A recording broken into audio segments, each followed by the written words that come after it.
soo galaa maxaan ku qornaa maxaan ugu magac darnaa maalin heblo waxaas dhaca maalin heblona waxaas noqonay qof walba taariikhi dhiidii bileeyahay waxyaabaha khaas ah oo isaga noloshiisa ah oo mustaqbalkiisa quseeya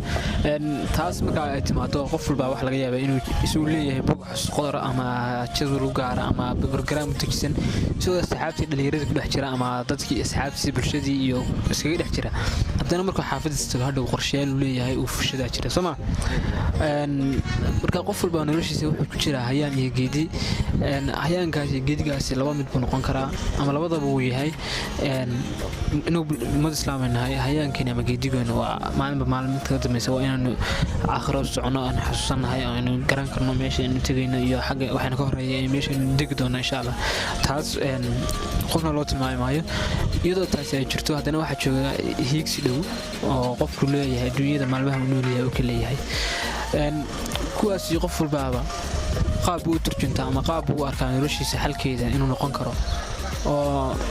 maanta markaad timaadid adiga hami iyo himilo ku gaaraad leedahay anigana mid ii gaara baan leeyahay dadkaasi isku hadaf maahan soo ninba meesha ay ka gasho uu kala soo baxaa uu ka doonaa caqabadii ka hor timaadana wuu wajahaa soomaad garan marka noloshu iyadaas ka wada caqabada nin walbaana meesha magaranaysaa ay ka gasho buu kala soo baxaa way jiraan aniga waxyaabihii aasaasi oo ii gaara aan jecelahay mar walba inaan qabto daily lifekayga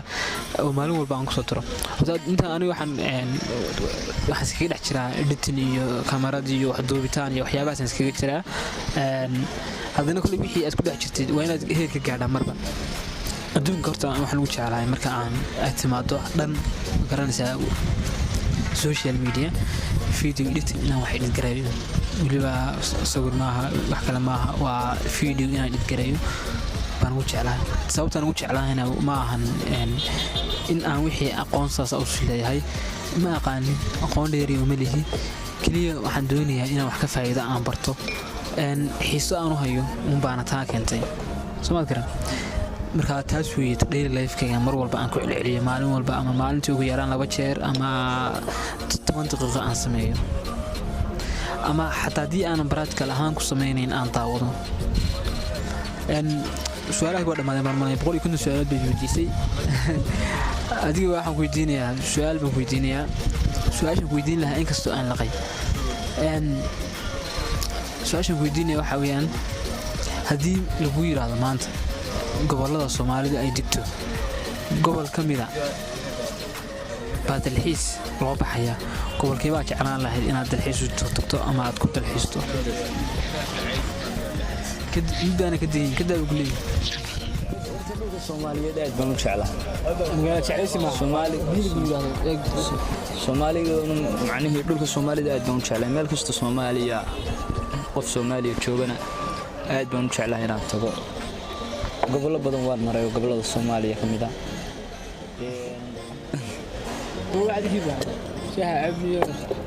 markasta waxaan jecel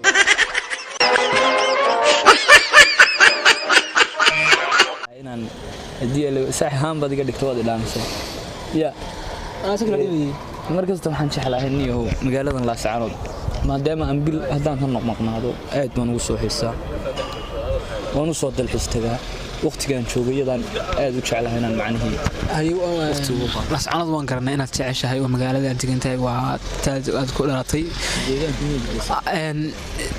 sidaan kuu sheegay waxa weeyaan ama aan ku weydiinayo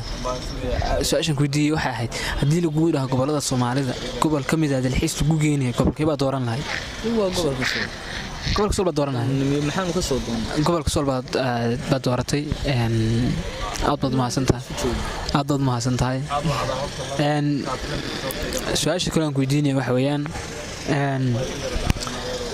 bari horta waan jeclahay inaan meelaha wareego aan safarada iyo waxaas waa waxyaabaha igu baxdo waan ka helaa insha Allah isbuuciyan soo socdo waxaan rajeynaynaa inaan tagno magaalada Berbera magaalada Berbera insha Allah inaan tagna jeclahay oo aan iska soo jawaab bedelano nagala socoto waxaan leenahay waxaan soo dhaweyn ka sugnaa magaalada Berbera tagna insha Allah aan fiidiyo iyo kasoo qabsano buurta Sheekh iyo insha Allah aniga horta sidii lagu yiraahdo gobol dalxiis ku tag waxaan ku tagay gobolka Sanaag oo ah meel taariikhiya ama meelaha ugu magaca weyn gobolada Soomaaliya jirto khaasatan buurta Daalo halkan dalxiis ku tagay waana jecelahay mar walba waa xiiseeyaa su'aasha kale ku diinay waxa weeyaan haddii lagu yiraahdo maanta waxaan ku yiraahdaa waxaanu وبحنا ما أنت ودوفنا وتنكيبه كدقي لهاي صاحب دوف كمان كاجا بحلا بلنت دوف دين أنا ما أنت وانتجنا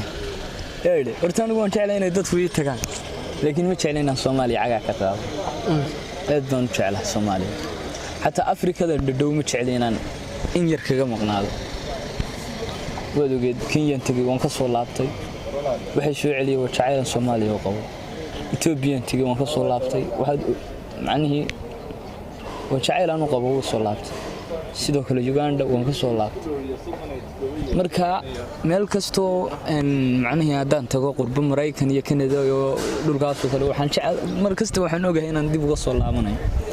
aan ku soo laabo wadliba waxaan aaminsanahay in naftayda aan ka dhaadhiciyay magaalada la saacanood ay tahay magaalo kale inay ahayn garin magaalada la saacanood magaalo aan ahay marhorena waan ka hadlay niyo asxaabta waxaan ku nirwaan shaahi waan ku dheereynay oo waxaan barnaamij kale furanay insha Allah waa iska xal wareysi iyo dhalinyaro magarateen marka taan galabta leeyahay wax weeyaan idinka asxaabta dhamaantiin aad baad mahadsantiin waxaan jecelahay mar walba inaan idin wadaagno fikro fiidiyoyo filmo dhamaan waxyaabahaas oo dhan idinkana waxaan jecelahay mar walba inaad xagga yar cas subscribe ku qoran tahay cadaan u bedishaan naga cadeysaan gambeelka laba dhigood u yeeshaan aad furtaan sidoo kale commentiga aad noogu rabtaan wixii dhiirigelina like-tana waa noo dhiirigelin iyaduna aad baad u mahadsantihiin dhammaantiin waxaa inoo soo xiri doonaa inoo soo gabagabayn doonaa waa Cabdiraxmaan Titanic waa aryey ka hadalnay maxaad iga eegi maanta asxaabta sheekada waan ku dheeraana nina doonayna inaan soo sii dheeraano muxuu ahayd shaahi baan naga dheeraado Soomaaliya casriye baad noola socday muxuu ahayd hadalka waxaan ku furfurnay inaan barnaamijkan magac uga dhigi doono waxaan maleynayaa barnaamijka farxadda qofka wanaagsan waxaad ku ogaan kartaa inuu sida qalbiga furan ku la hadlo qof kasta wanaagsan waxaad ku ogaan kartaa dhowl cadeyn inuu wax kasta kugu weydiiyo barnaamijkeegana sidaan filayo waxaan ugu magac aan ani cali amir isku raacno weey waxaan ugu barnaamijkii farxadda muxuu ahayd sidoo kale waxaan idin leeyahay idinku mar kasta farxad saa ugu wadacweey qasab ma aha macnaheedu in dadku aan dhaho macnaheedu wax naga barto oo na daawado oo muhiimadeydu ma aha balse waxaan jecelahay mar kasta inaan dhammaanteen meel kasto aan joognaa in farxad ku wada qaadano qof yar iyo qof weyn rag iyo dumar dhalinyaro dhammaanteen waayeel iyo washima gabagaba maxaad asxaabta ku oran Soomaaliyeed leedahay ama asxaabtu waa salaamtiin bye bye ما هي ما أنتين عدو ما سنتين وأنا على ميري وراك عبد تاني وجعلها لما أنتي سنة 20 هلك عس نقعد دي جنب ليلك دقوية دقوية ما سنتين